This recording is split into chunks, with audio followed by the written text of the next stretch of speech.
Остервенело рисую замки из «Игры престолов». Все желание срочно прокачаться. Формат А3. Рисование пером и тушью. Симпатичная, отточенная графика. Расскажу, зачем мне это и как вам тренироваться таким же образом, если вам это нужно. Берем листик побольше. Если нужен крутой результат, берем перо звездочка. Перо, звездочка, традиционное, крутое. И тушь, какую вы хотите. У меня Winsor & Newton. Тушь 30 мл. Можно брать перьевую ручку. У меня Lamy Vista. Вот такая ручка. Очень крутая, удобная, перьевая. Как она звучит? А если хотите, чтобы ваша погоня за эстетикой была длинной и тяжелой, то берете линер или маркер и драматизируете весь себе процесс. Маркер со скошенным пером, дико удобный для огромных форматов. Линер долото, тоже дико удобный для детализации огромных форматов. Первое, что я начал делать, это ресерч. Загуглил в интернете «Игру престолов», вот, какие были там замки, архитектура, чтобы не рисовать прям полные уши ерунды. И взгляд упал на замок Ланниспор, замок Ланнистера. Скриншотов с фильма не нашел, нашел чей-то симпатичный арт. Увидел наиболее интересный, немножко подумал, картинку в мозгу повернул в другом ракурсе, представил, как это будет выглядеть сбоку, начал набрасывать. Вы, если хотите, можете делать опорный рисунок карандашом. Я рисую сразу тушью, начисто. Потому что давным-давно, лет 5 назад, я услышал великолепное высказывание одного архитектора, мнение которого я очень уважаю. Он говорил: рисуйте сразу, начисто. Никаких предварительных эскизов. Я попробовал, сначала больно, потом отлично. Поэтому рисовал сразу начисто. Сначала вот это. Нарисовано не очень много. Вот тут и вот тут почти пустые области. Здесь только форма. Здесь только небо. По сути, нужно было нарисовать вот этот кусочек. Чтобы нарисовать его просто и быстро, симпатично, нужно в первую очередь хорошо придумать вот эту вот линию, которая отделяет небо от замка. Такой skyline. Чтобы его придумать очень симпатично, нужно правильно набросать вот эти акценты. Раз, два, три, 4, 5, 6, 7, 8, 9, 10. Если справитесь с этим вопросом, то почти справились с задачей. Остальное детализация и финтифлюшки. На этот рисунок ушло 24 минуты. Ровно. И при этом в одной руке я держу перо, вот так, а в другой руке я держу мобилку, вот так. И когда рисую, одновременно снимаю еще одно видео. Процесс рисования. Усложняю себе задачи. Рисую пером, этим тончайшим инструментом. Можно еле-еле, касаясь бумаги, делать разметку и не использовать карандаш. Если бумаги касаетесь чуть-чуть, то та разметка, которую вы нарисовали, она потом уйдет под рисунок. То есть следующие линии перекроют ее. И будет впечатление, как будто бы ничего не было, и все было нарисовано сразу же. Поэтому я делаю очень деликатную разметку в рисунке. Супер-супер тоненькую. А потом перекрываю ее всеми теми линиями, которые приходят ко мне на рисунок. Поэтому, думая о замке, нам нужно чуть-чуть наметить основные элементы. И это, конечно же, башни. Башня, башня, башня. Башня, башня, башня. Башня, башня, башня. Одна структура, вторая структура, третья структура. И вот уже не 9 башен, а 3 сложные структуры. По сути, значит, нужно на листе расположить 3 структуры. Задача вроде становится проще. Расположили крупными формами эти 3 структуры на динамичной линии, которая идет вниз. Ну или вверх, наоборот. Расположили как можете. Но нужно делать это интересно. Как делать интересно? Нужно на простых эскизах делать такие попытки. Не сразу идти закапываться в большую работу. А если немножко мало опыта, чуть-чуть вы мало тренировались, нужно тренироваться побольше. Делайте простые эскизы, такая условная косая линия, и тут усложненная форма, тут усложненная форма, тут усложненная форма. И делайте раз, два, три, 4, 5, 6, 7, 8, 9, 10, 100. И будет просто. Но это если нужен нормальный результат. Если лень, творчество и вся фигня, то anyway. Я работаю на результат, поэтому вот говорю как. Расположили симпатично 3 такие структуры. Еще раз показываю. Раз, два, 3. У 3 структур есть ритм. Раз, два, 3. Каждая структура бьется еще на 3 части. Раз, 2, 3. Раз, 2, 3. Раз, 2, 3. Раз, 2, 3. Уже 4 структуры. 4 структуры по 3 составляющих. Весело, просто понятная рабочая тема. И вот с пониманием, что 3 такие структуры есть, или 4, или 5, или 7, лучше меньше. Проще разобраться. Вы начинаете их предеталивать. Не до финалочек. Сначала немножко поработали над одной, сделали общие формы у башни, сделали засечки на мосту, сделали немножко оконных проемов, и вот так двигаете. Чуть проработали тут, чуть проработали тут, чуть проработали тут. Стараемся рисовать как можно меньше, но так, чтобы форма становилась все симпатичнее и симпатичнее. Чем меньше нарисовали тут, тем лучше. Лист остается свежим и чистым. Как идет штриховка? Смотрите, штриховка идет по форме предмета. То есть я штрихом показываю, куда идет форма. Вот здесь идет спуск, поэтому я делаю штрих вот такой. И штриховка подчеркивает общую динамику. Потому что есть у меня вот такое движение. Вот оно.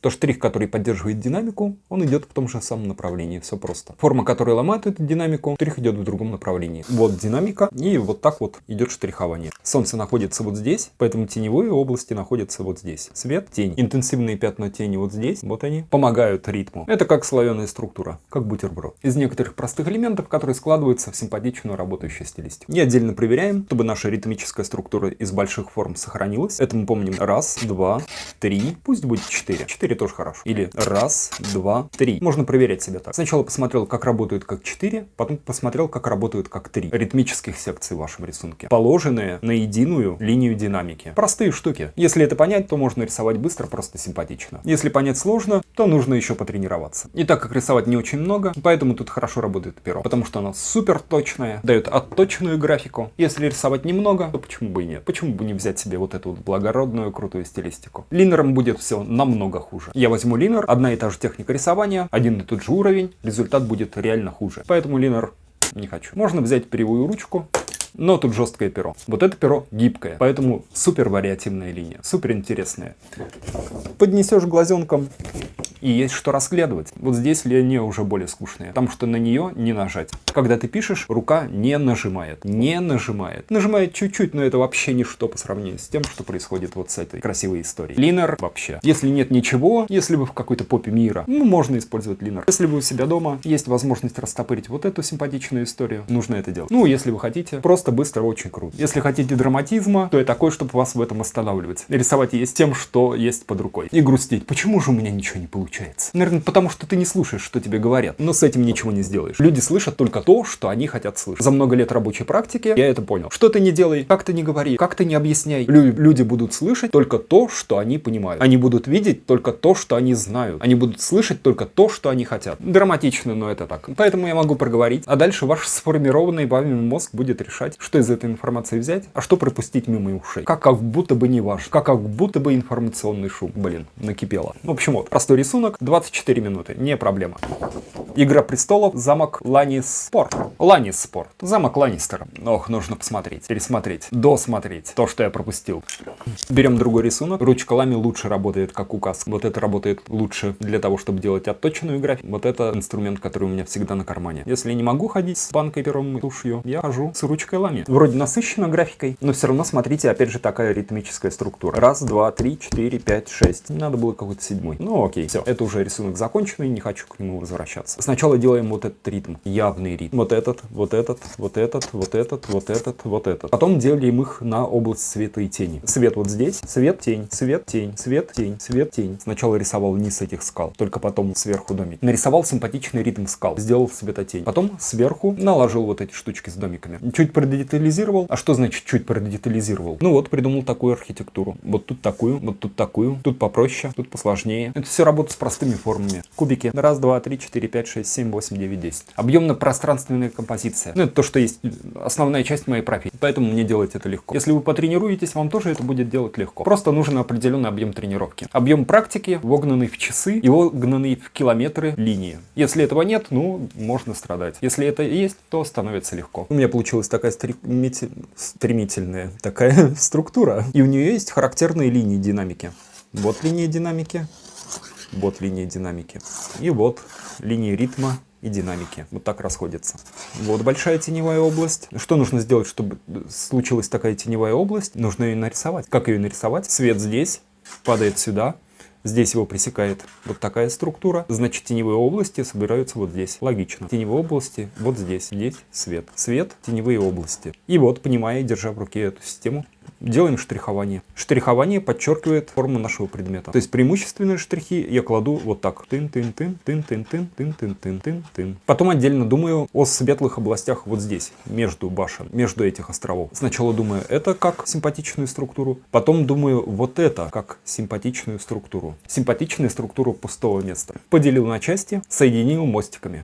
Сделал с помощью тычкования. Тычкование это вот так. Тык-тык-тык-тык-тык-тык-тык. Симпатичный эффект текстуры. Посмотрел, как все будет смотреться в общей композиции листа. И довольный оставил эскиз в покое. Еще важно не переусердствовать. Оставляйте эскиз, начинайте новый. Или отдыхайте. Замученный, перемученный эскиз. Кому, зачем это нужно? Если вы находитесь на стадии обучения, то вообще никому не нужно. Выкинули, взяли новый. Выкинули, взяли новый. Выкинули, взяли новый. Вот так делать, вот так вот и работает. Если мучить до конца, в моей картине мира это работает не очень. Я просто сейчас очень энергичный, злой и не выспавшийся. Поэтому так немножко эмоционально. Кажется, вот это 45 минут, вот это 24 точно. Ну вот такие трудозатраты.